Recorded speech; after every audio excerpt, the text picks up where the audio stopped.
ധനുമാസ പുലരിയിൽ പുലർച്ചെ 3 മണിക്ക് നട തുറന്നപ്പോൾ മുതൽ ശബരിമലയിൽ വൻ ഭക്തജന തിരക്കാണ്. ഉച്ചയ്ക്ക് 12 മണി വരെ 47,081 ഭക്തർ ദർശനം നടത്തി. വൃശ്ചികം അവസാനിച്ചപ്പോൾ 26 ലക്ഷത്തിന് മുകളിൽ ഭക്തരാണ് ഇതുവരെ ദർശനം നടത്തിയത്. കാനനപാതയിലൂടെ എത്തുന്ന ഭക്തരുടെ എണ്ണത്തിലും ഇത്തവണ വർധനമുണ്ട്.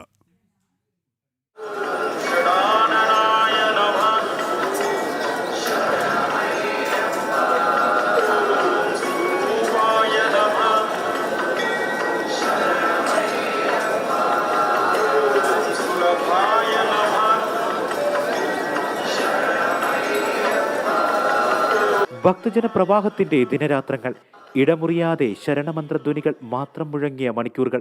വൃശ്ചികമാസം അവസാനിച്ചപ്പോൾ 26 ലക്ഷത്തിന് മുകളിൽ ഭക്തരാണ് ഇതുവരെ അയ്യപ്പ ദർശനം നടത്തിയത്. മുൻ വർഷത്തേക്കാൾ 4 ലക്ഷത്തിന് മുകളിൽ ഭക്തർ ഈ കാലയളവിൽ കൂടുതലായി എത്തിയിട്ടുണ്ട്.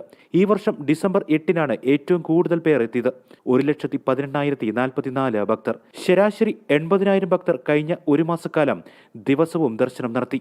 കാനനപാതയിലൂടെ 1 ലക്ഷത്തിന് മുകളിൽ ഭക്തർ ഇത്തവണ എത്തി. കാനനപാതയിൽ പമ്പ അഴുതക്കട വഴി ദിനംപ്രതി ശരാശരി 1,500 മുതൽ 2,500 വരെ ഭക്തർ എത്തുന്നു.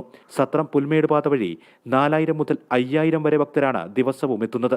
ഡിസംബർ അവസാന വാരത്തിൽ ഭക്തജന തിരക്ക് വർദ്ധിക്കാൻ സാധ്യതയുണ്ടെന്നാണ് വിലയിരുത്തൽ. 21 ലക്ഷം ആൾക്കാർ വന്ന സ്ഥലത്ത് ഏകദേശം 25 ലക്ഷത്തോളം ആൾക്കാരാണ് മിനിഞ്ഞാന്നത്തെ കണക്കനുസരിച്ച് വന്നു പോയിട്ടുള്ളത്. അപ്പോൾ ആൾക്കാർ വരുന്നത് കൂടുകയാണ് ചെയ്യുന്നത്. അപ്പോൾ അതനുസരിച്ച് ഇനിയിപ്പോൾ അടുത്ത ഈ ക്രിസ്മസിൻ്റെ സമയത്ത് ഞാൻ നല്ല തിരക്ക് പ്രതീക്ഷിക്കുന്നുണ്ട്. അതനുസരിച്ചുള്ള സേനാവിന്യാസം നടത്തി കഴിഞ്ഞു. ഇത്രയും ആൾക്കാർ കാക്ഷിക്കുന്ന ദർശനമാണ് നിങ്ങൾ നേടാൻ വരുന്നത്. അപ്പം അതിന് കുറച്ച് കാത്തു നിൽക്കാൻ തയ്യാറായിട്ട് വരണം. ക്രമം വിട്ട് വന്നാൽ എന്ന് പറഞ്ഞാൽ വെർച്വൽ ക്യൂ പാസ് ഇല്ലാതെ വരുന്നതിനാണ് ഞാൻ ക്രമം വിട്ടെന്ന് ഉദ്ദേശിച്ചത്. അപ്പോൾ അതിന് സർക്കാർ ഉദ്യോഗസ്ഥർ പറയുന്ന എല്ലാ നിബന്ധനകളും പാലിച്ചുകൊണ്ട് മാത്രമേ അവർക്ക് ദർശനം സാധ്യമാകുന്നുള്ളവർ തിരിച്ചറിയണം. ഇത്തവണത്തെ പ്രത്യേകത വാരാന്ത്യ ദിനങ്ങളിൽ തിരക്ക് കുറഞ്ഞ് പ്രവൃത്തി ദിവസങ്ങളിൽ വലിയ തിരക്ക് അനുഭവപ്പെടുന്നു എന്നതാണ്. മണ്ഡലപൂജയ്ക്ക് അയ്യപ്പ വിഗ്രഹത്തിൽ ചാർത്തുന്നതിനുള്ള തങ്ക അങ്കിയും വഹിച്ചുള്ള ഘോഷയാത്ര ഡിസംബർ 23-ന് ആറന്മുള പാർത്ഥസാരഥി ക്ഷേത്രത്തിൽ നിന്ന് പുറപ്പെടും. ഡിസംബർ 26-ന് വൈകിട്ട് ഘോഷയാത്ര സന്നിധാനത്ത് എത്തും. ജനം സന്നിധാനം.